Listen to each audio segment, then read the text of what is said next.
there's snakes, and then there's, well, the origin of snakes. So maybe you conquer a snake, and that's one thing, and maybe the next thing is you go out and you find nests of snakes and you root them out. But then there's the snakes that are in the hearts of your enemies. That's a harder snake to deal with. And then there's the snake that's in your heart, and that's the hardest snake to deal with, right? And that's where the equation between the serpent and Satan comes, because the worst of all snakes is the serpent in your own heart. And so there's a psychologization of the idea of the predator, and it becomes something that's more spiritual. It's that you're most vulnerable to the worst impulses within you, right? That's the worst predator. Okay, so there's the idea of the concretization of the idea of the serpent becoming psychologized up into this figure of the adversary himself, and that abides within you. Analogously, perhaps, is this reference that Christ makes to himself in relationship to the snake. Because I thought, well, what's the passion? If the snake is what you're afraid of, in this concretized sense, then the passion is the sum total of all possible fears. I think that's right. You know, Carl Jung, he thought about the story of the Passion as an archetypal tragedy. And here's what he meant by that. So imagine that you took all the tragedies that were ever written, and you distilled them so that you got the ultimate tragedy. Because the fact that you can identify a bunch of different stories as tragic means they have something in common, right? And so you could imagine you could pull out the central pattern of tragedy, and we could flesh out some of what that might be. Like, it's tragic when something bad happens to someone. Well, what if they deserve it? Okay, well then it's not so tragic. It still might have an element of tragedy, but it's really tragic if something really terrible happens to someone who clearly doesn't deserve it. So what's the most tragic story? Well, it's the worst possible thing happening to the person who least deserves it. Well, that's core to the Passion story, that's for sure, right? Because not only is Christ innocent, he's not merely innocent, he's also good. And not just good, he's as good as it gets.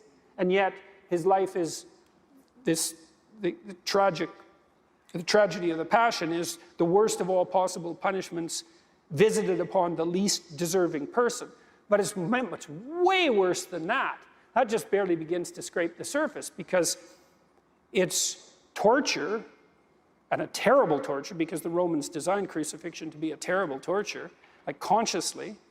And so it's tragedy at the hands of your fellow man, and your fellow man motivated by the spirit of Cain in the most fundamental sense. How can I inflict the most misery possible in the shortest period of time, let's say, subject to that, at a young age, with foreknowledge, as a consequence of betrayal by your best friend, at the hands of a mob of your own people who are simultaneously under the thumb of a tyranny that's part and parcel of what's persecuting you, who persecute you knowing you're innocent, not just innocent, but also good, and who choose to punish you instead of punishing someone they know to be criminal.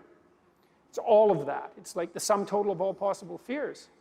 And I think that's right. And it's so interesting to me that psychologically, that not speaking religiously to the degree that that's possible when speaking about such things, is that our culture has put at its center an archetypal tragedy. It's as if we're attempting to inoculate ourselves against the catastrophe of life. But what's also so fascinating about the story of the Passion is that the crucifixion is not the end of the story. The end of the story is the resurrection. And so the implication there is the same as the implication of going into the abyss to rescue your father from the belly of the beast. It's like the tragedy isn't the end of the story, the resurrection is the end of the story. And so then you wonder what that means psychologically, because what you see in psychotherapeutic session, in the psychotherapeutic milieu, is that if you get people to expose themselves to what they're terrified of, being terrified isn't the end of the story. Recovering is the end of the story. And so that begs the question is like, well, to what degree are we capable of bearing suffering and prevailing? And the answer might be to the degree that we're capable of confronting it forthrightly. And that might actually just be true. And you think, well, how could it be otherwise in some sense? Like, what's going to call the best out of you if it isn't what's most challenging? Because it's not that easy to get the best called out of you. It's not going to just happen because someone rings your doorbell, right? You have to be shook to the core before you're going to undertake what's necessary to make the sacrifices that are required to put you in alignment. That doesn't happen with no reason.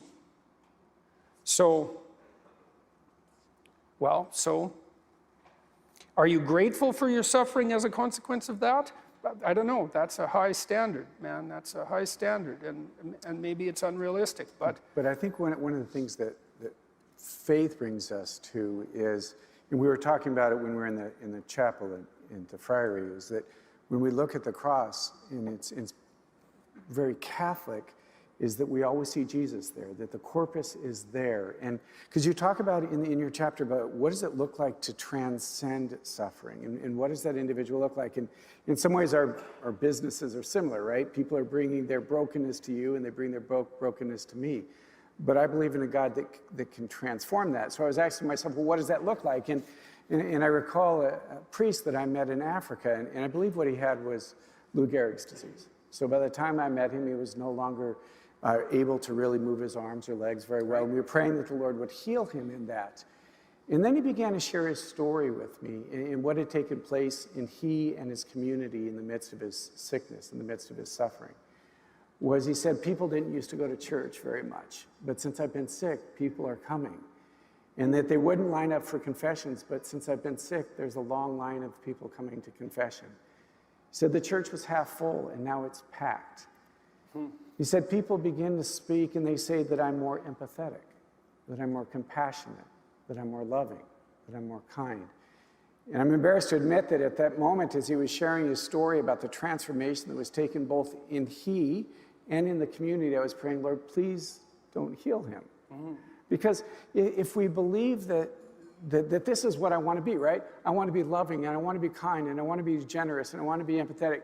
But I don't want it to be through the cross. There's got to be another way that we can discover that. So wouldn't it though, right? But the fundamental key to the central Christian reality is it's through that cross that we are transformed. It's by, one of the things I was reflecting on, Jesus embraces his cross, his suffering, and says yes to that, a yes which I just can't imagine. And Mary says yes to it too. Yes, right? Because she offers her That's son the question to that I want to talk about, is which is more difficult for he does. Hey, good question. Thank you.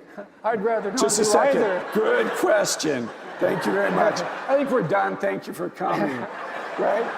But isn't that in fact the case? Is that when Jesus embraced his suffering, he gives life to the world. He breaks the power over this evil one, over the snake, and gives life. Suffering is no longer meaningless. Actually, it's salvific. But the same thing happened with this priest in this community in Nairobi, Africa, is that he embraced the suffering, and it transformed him, yes, but it also transformed the community around him because they saw the way and the manner with which he suffered. And he embraced that, and he found that to be transformative. Isn't that what it means when you talk about transcending this? And you talk about how the impact that can have on another person watching. That's what the invitation, that's what the gospel is inviting us to. Yeah, that seems right to me. Okay, so how do you reconcile this? Thank you. Another point. Reconcile them in what sense? So you tell the story, and you tell the story beautifully of the passion and the resurrection, but how do you personally approach that? How do you reconcile this reality? I think that's what you try to do in your life. I mean, this is an idea that I derived, I would say, in large part from reading Carl Jung. He talked about, psychologically again, about the two great ideas about Christ. There's the idea in John, and that Christ is the Word that was there at the beginning of time and at the end of time. It's this temporally eternal divine Word, impersonal in some sense almost. What do you mean by that? Well, because it's something that extends from the beginning of time to the end of time isn't so evidently human, It's elevated beyond the confines of what's merely human. But it lacks something as a consequence of that too, right? It lacks time and place. Yeah.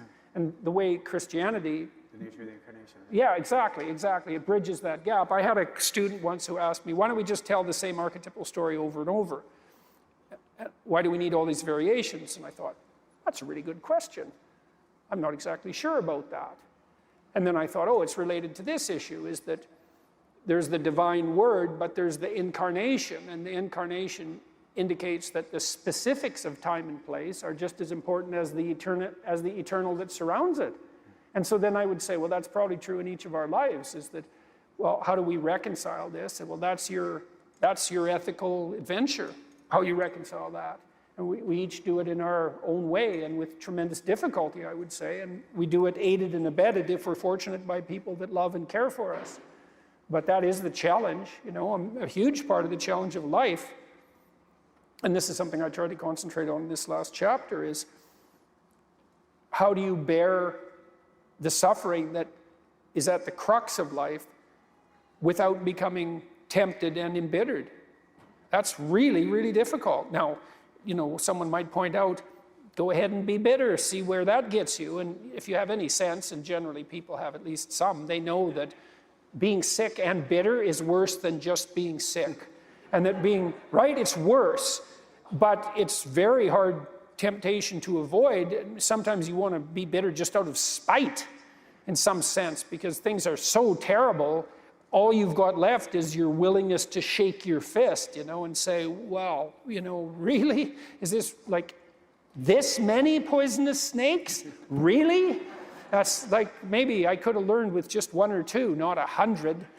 And so, but we're all stuck with that. And I think we're stuck with it at every level of our life, in some sense, is how do we maintain a high order moral orientation in spite of suffering and malevolence? Yeah, when I was